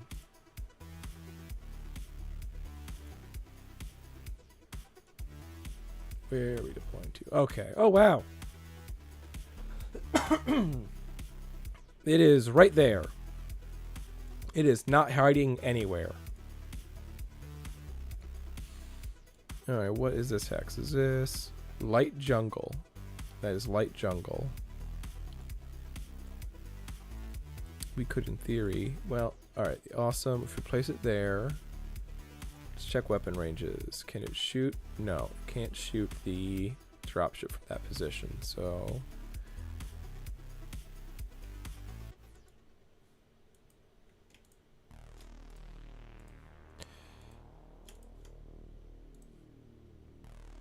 we are going to want to, and so this is mud. Mud will get guys stuck. We do not want to get stuck in a position where the dropship can shoot at us. So we put the Crusader there, actually, and Ostrak there.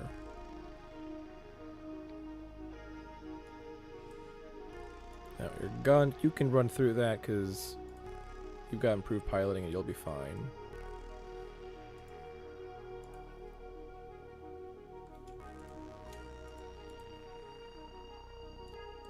Is that mud? Yeah, it is mud. Yeah, we do not want to get stuck in mud.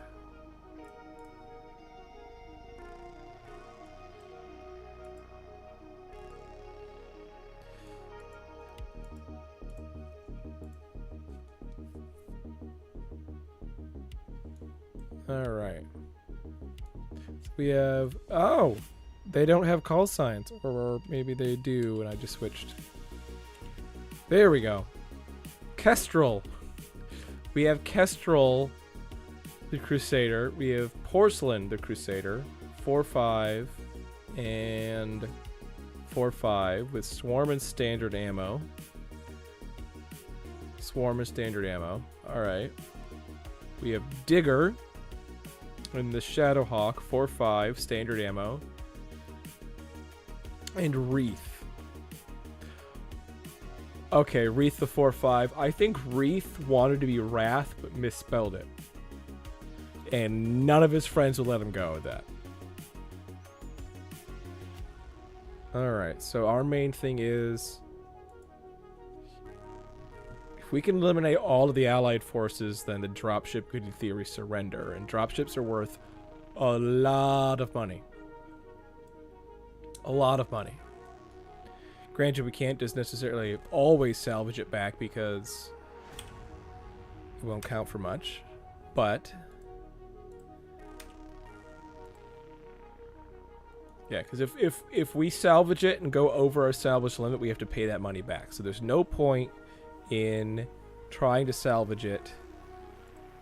But if it's part of salvage, then our upper limit, right, it's 50% of the total salvage for the mission. If that thing alone is worth all the other salvage, all of a sudden we can just start salvaging everything else we want because we're almost never going to hit the value of that.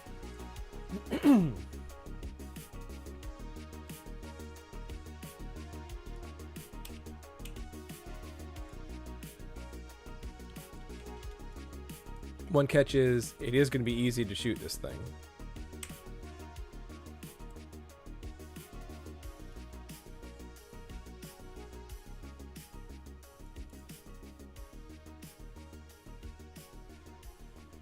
Alright, now if you look here, Condor, Flurry, PPC, Large Laser, AC5, AC5.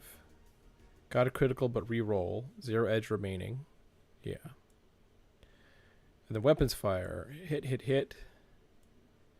Lots of damage to it.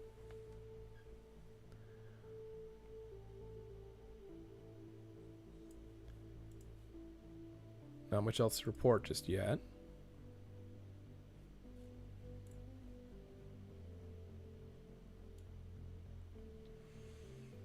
Alright, we are... Let's move the awesome first. Our big brick of armor here. Our awesome... Now our awesome is a fresh pilot. Our awesome has no call sign yet.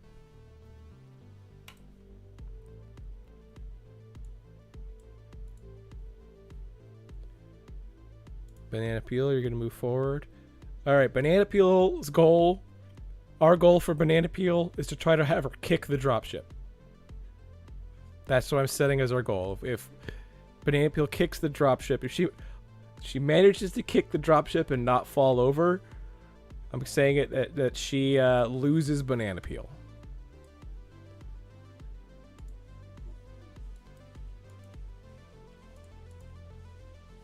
Ooh, I don't like that path. That's the path to go. The thing about dropship missions is you gotta be prepared to just take a whole bunch of damage, because these things are just stationary targets with armor and guns, and you gotta fight your way through. That's all there is to it.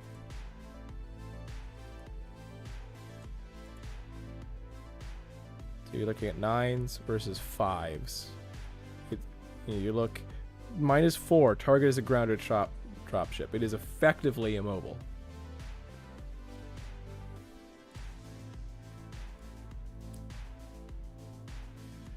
If we want to try to eliminate other things, well, we can still keep taking some pot shots on it, see if we can get it injured.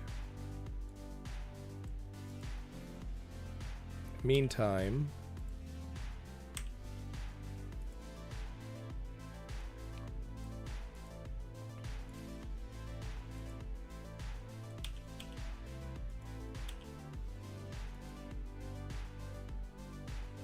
There we go. Lots of misses from the dropship. Yes! She switches from hopscotch. No, it's not hopscotch. She is from Banana Peel to dropkick. Perfect. Thank you, Nate. Great idea.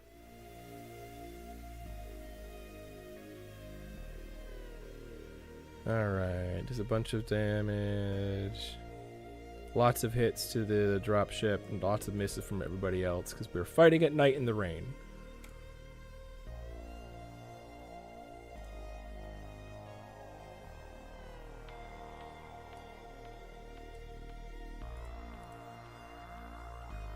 Oh yeah, that is level 3 to level 3. Why is that?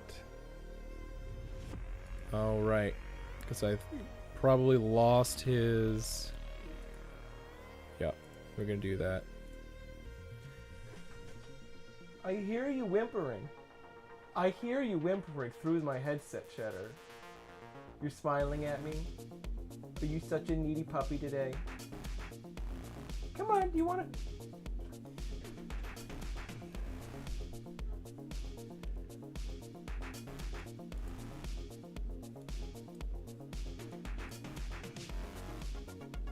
Sadly, the path is not best to actually get there.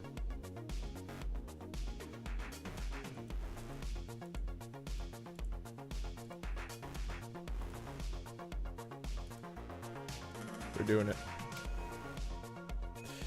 So, when units have a spotlight, they can run through darkness without issue.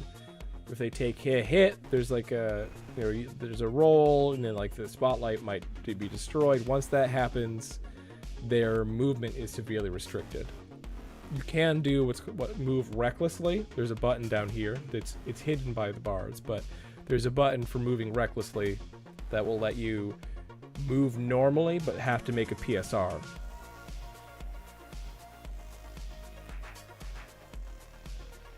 See, there it is. Are we sure? Make the following move. Checks. Yes.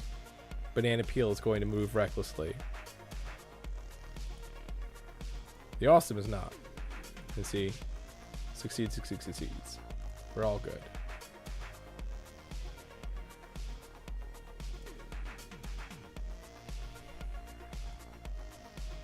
All right. We are going to have to deal with these forces at some point.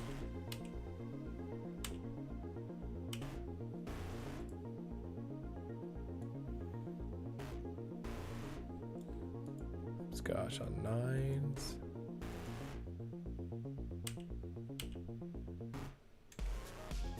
Yeah. Banana Peel, you are just on dropship duty. Hopscotch. Do you decent shots on anybody else?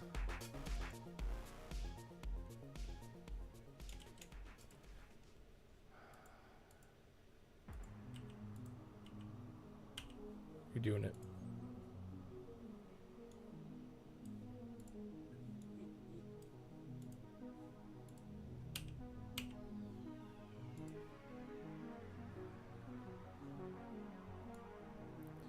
There we go. Fire banana peel. Ouch, ouch, ouch. Ostrock. Oh yeah, Ostrock has glancing blow. Fantastic. So good.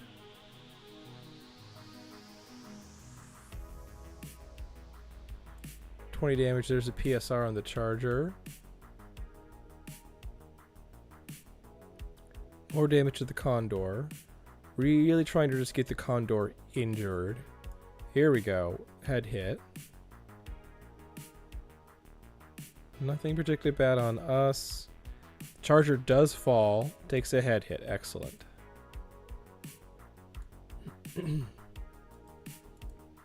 We have no melee, real melee attacks yet. These 9, roll 6, misses, doesn't fall.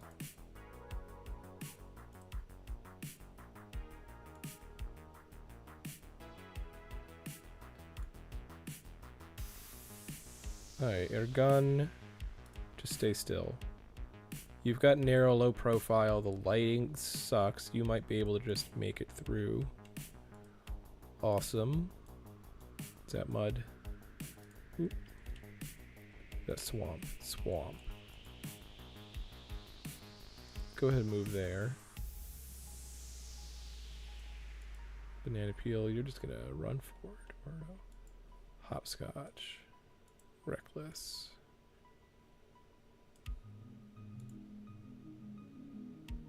Oh, Digger's there.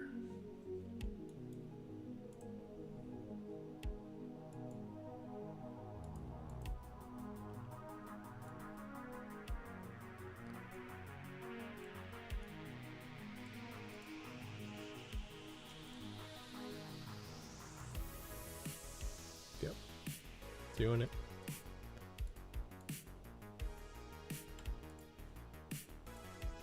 Banana peel still has searchlight. She's able to just move just fine. Ostrock gets bogged down. No. There we go.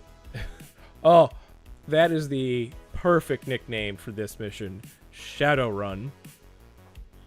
Yeah, it's a rainy night gross shadowy mission, and we have Shadowrun here. 5.6 swarm standard ammo. Just a straightforward Crusader moving its way. Wreath at 4. Kestrel 6. Yeah, let's take some shots at Kestrel here.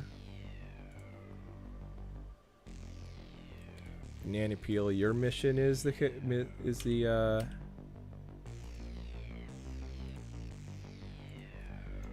let's go one less. Another one there. 2 more lasers. Hopscotch, you can still torso twist. So you have a choice of 9s on them or 4s on the dropship. You're shooting the dropship.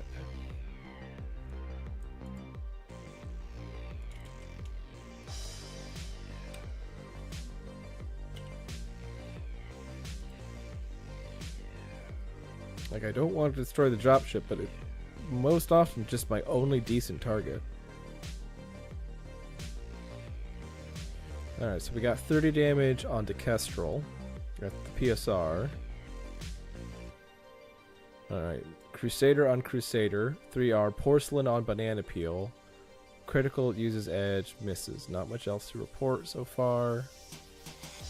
Look at this. Large laser, 103 armor remaining. So we do still have plenty of armor left to chew through on that thing. We're using up our edge here. Oh boy. It's a lot of glancing blows, but even then. Left arm, only internal. Well, it's an Ostrock. It doesn't really need its arms. There's nothing in there. But look at all that. That is all the weapons fire from just the Condor here.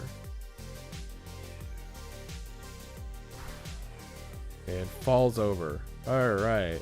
Hopscotch, you're not doing too great. You tripped in mud and fell over here.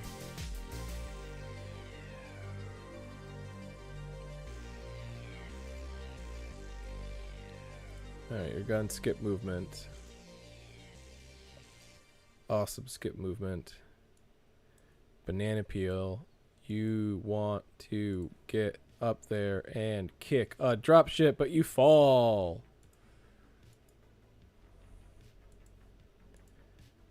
And you stand up. Alright. Hopscotch.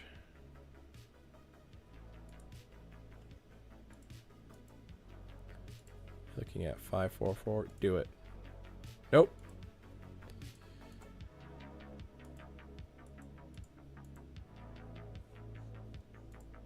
And you're out of movement, stuck and prone. Look at all that failed rolls.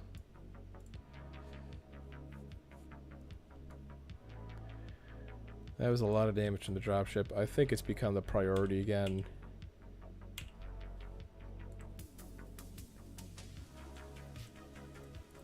More than just banana peel.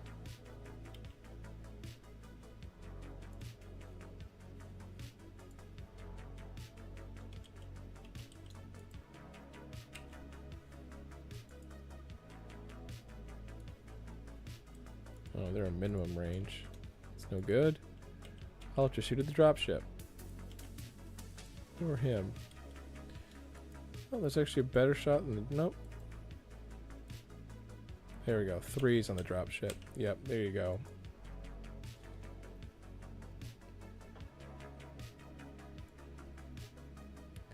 Marauder. Hopscotch is not doing too hopscotchy.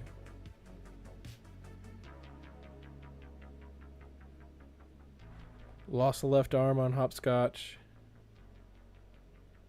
Lost the right arm. Or no, not quite lost it, but yeah, this is not looking too good.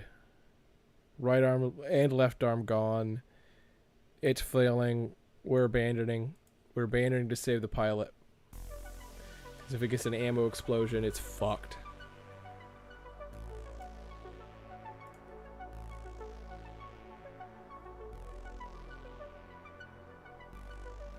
Hey, reinforcements just arrived. Perfect timing. Where's eject?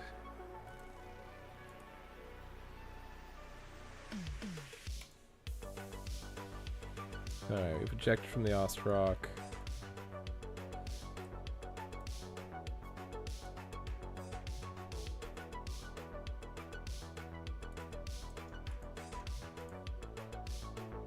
Doing it.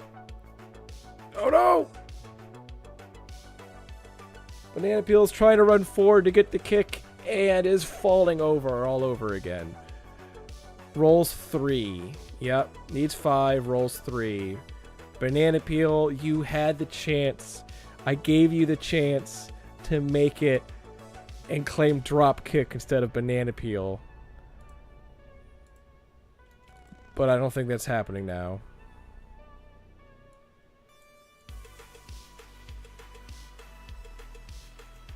Not happening.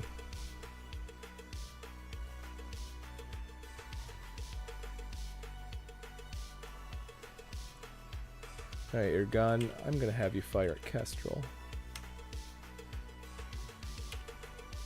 Because I have a feeling all of our allies here with their 5.6 gunnery, they are just gonna be blasting at the dropship. We have Hustle in a Zeus 5.6. Cow. Cow. Cow and an Ostrock. This one has an LRM-5. Tots. Vulcan. And Gator in a Rifleman. Alright.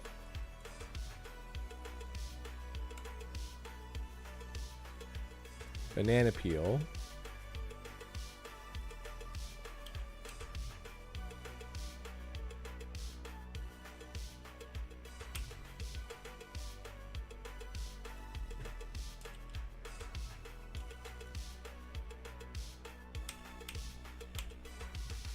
Everything at Reef.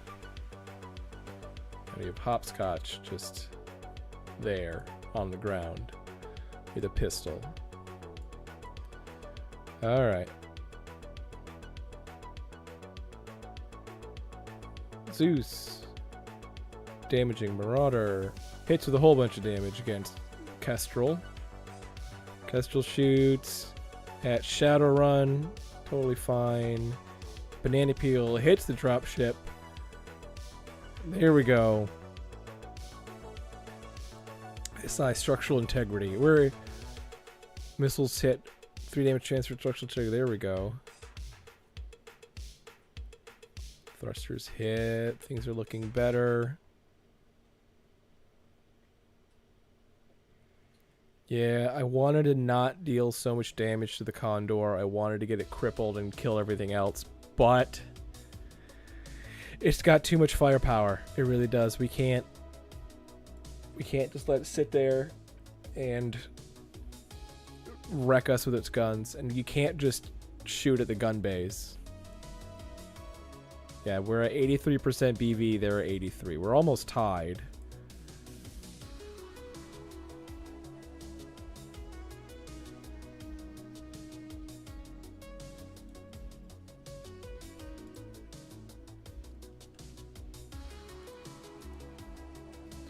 Alright, your gun.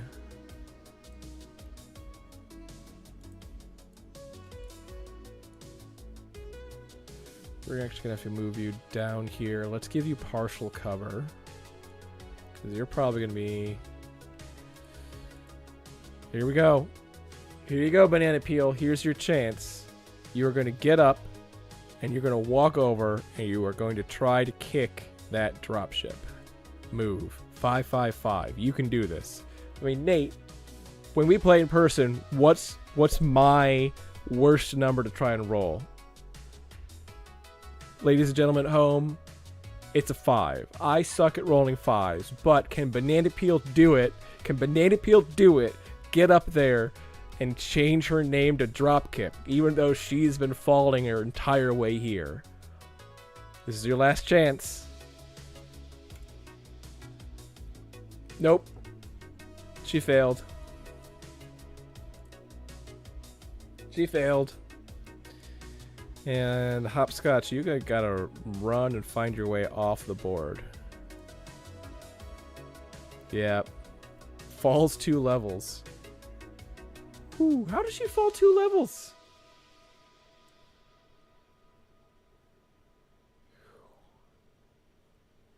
Done.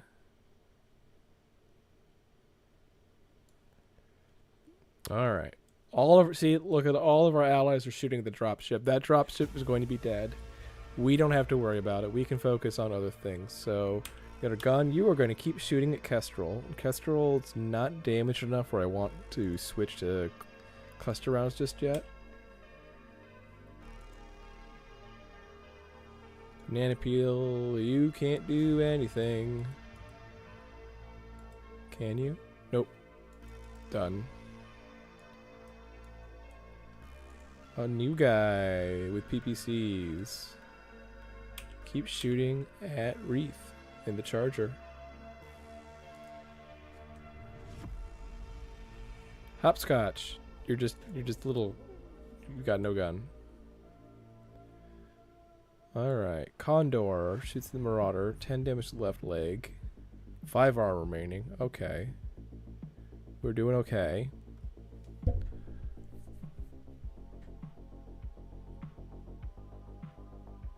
There it is. Condor destroyed by structural integrity collapse.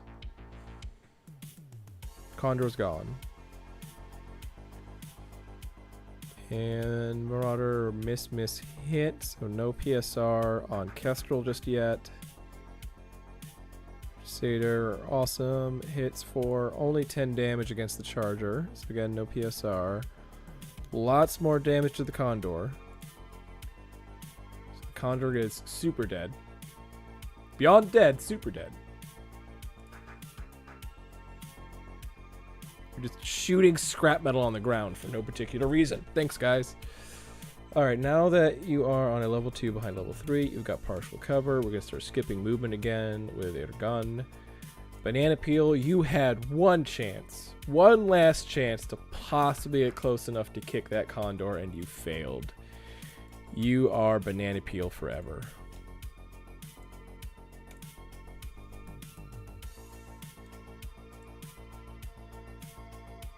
And Hopscotch, you're going to try to keep running away. Use that minimum movement rule.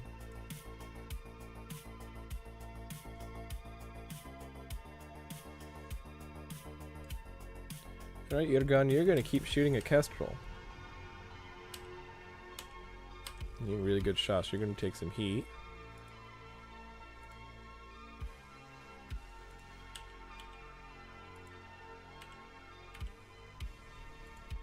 Banana Peel, you're going to shoot at Digger.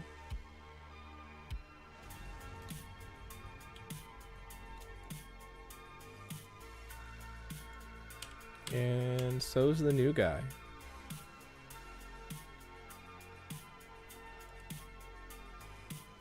Here we go. Charger, small laser, a bunch of small lasers at the awesome. Not overly concerned about that. Lots of missing. Lots and lots of missing. Those are our allies with 5 gunnery trying to do something. Porcelain shot the cow. Here we go. Get a gun shooting at Kestrel. Basically, yep, there we go. Destroys the left leg.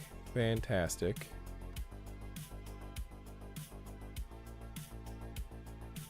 Banana Peel shoots at Digger. Misses with most. Hits with 1 SRM-6.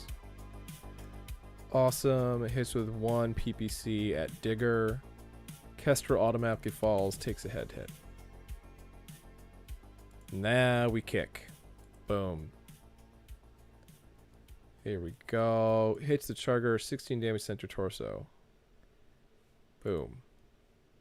So our allies were very useful. 5.6 gunnery. You can still shoot a dropship. You're literally shooting at the broadside of a barn. Now that they're not shooting the broadside of the barn, their usefulness is questionable.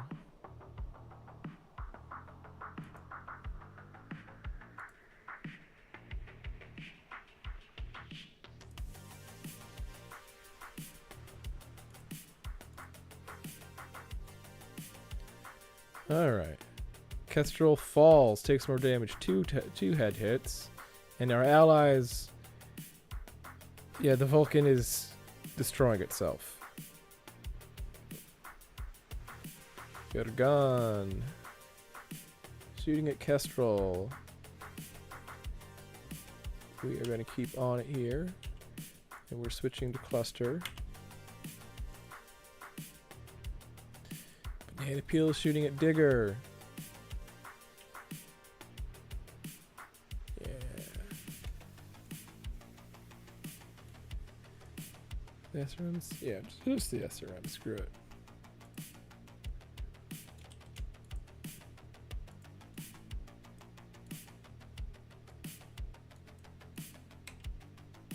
Shoot those PPCs to the Digger. Done. Hopscotch, you have no gun. We're almost over with. Actually, I did set it to automatically win when they hit. We hit 55% destroyed, so just need to keep going. Nice damage to the Crusader here. There's possibly some spare parts.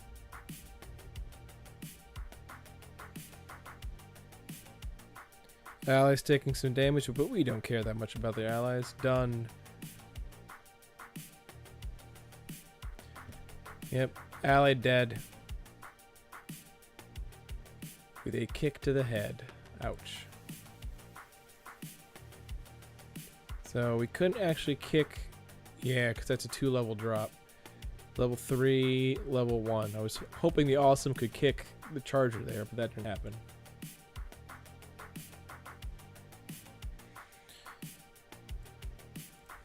Speaking of the Awesome, stay still. Alright, let's let our allies move.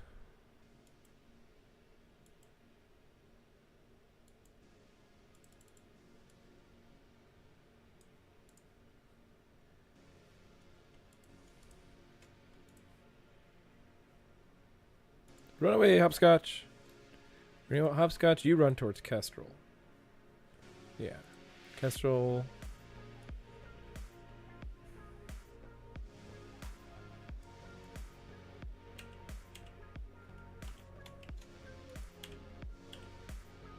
Done firing. Not the best shot, but it is a shot.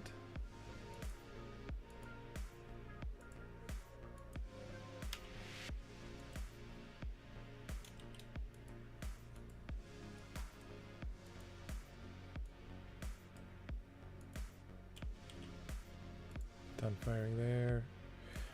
So these are a whole bunch of 5.6s. They're not particularly good at shooting or piloting, but they have a lot of tonnage. So Porcelain here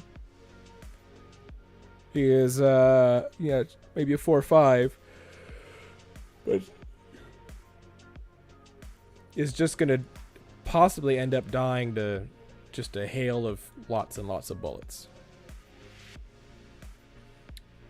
Alright, Hopscotch, you forgot your sidearm today. Alright, your gun misses. Charger misses. Banana Peel hits. Knocks out some gunner weapons on that Charger. The Awesome hits once. And then... yeah, Porcelain and the Lyran Commonwealth Squad exchange a whole bunch of fire.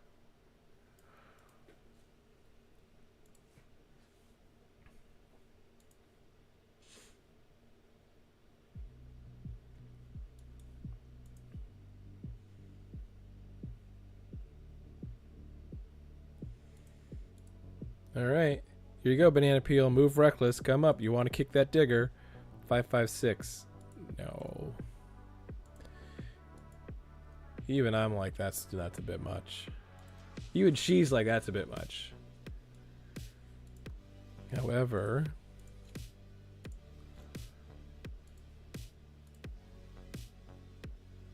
no! That is not what I wanted to have happen.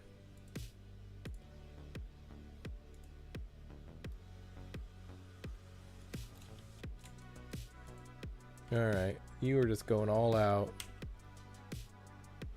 You're at the left side, darn. You're going to try to take out Wreath before Wreath manages to try to kick the Awesome. Made a mistake there. I tried to move the Awesome in position to kick Wreath, then Wreath just hopped up right behind him.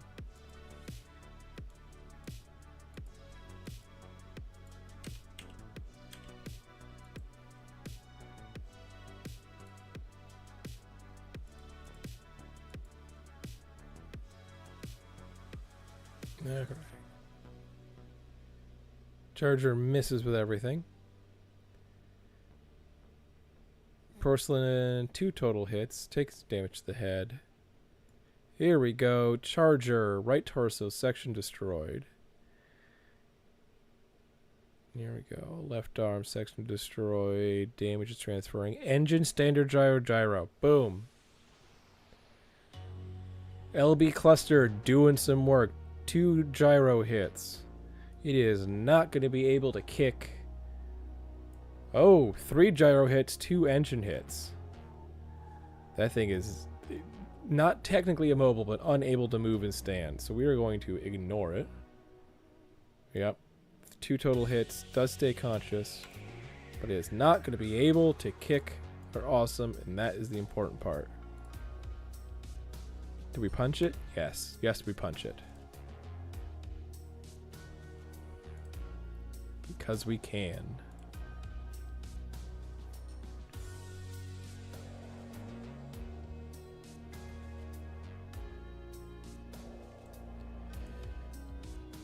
Man, what are they at? Round report. Oh, they have 36% BV remaining. We're way past 55. We're calling victory here. I don't know why. There we go. Ejects.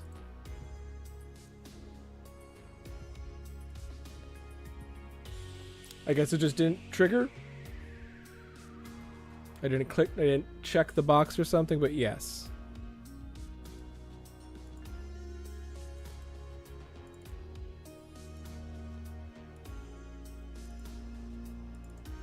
Following up here.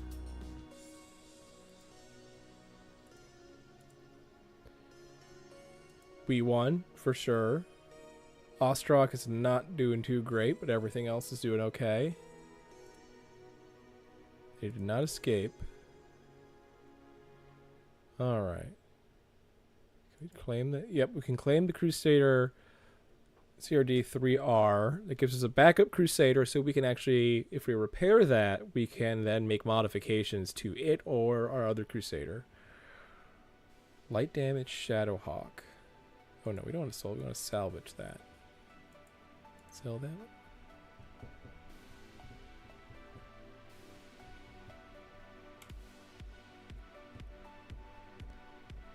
Yeah, we're gonna claim that other Crusader. We're not salvaging. Condor was not us. Charger was definitely Ergun. And Crusader. We took that out. I don't remember. Done, done, done. Wounded in combat. Extra experience. Involved in combat. Edith. Excellent. She got some edge. Double check our personnel here. And we've got some injuries. We don't have anybody who has enough experience to gain anything. Put our guys in the infirmary. And that is going to be it. We played 2 missions. It is 8:04. You know, 2 feels like a good number. If we went and looked for a third, I think we would run pretty late just trying to find it and repairing afterwards. So we're going to do, look at that, 20 missing. We're going to order all. We're at least going to do a little bit of wrap up here. Yeah, Crusader number 3. We are actually going to strip it, not salvage it, strip it. So let's take a look at Crusader number 3. Facility basic. Yeah, because it's going to eventually be...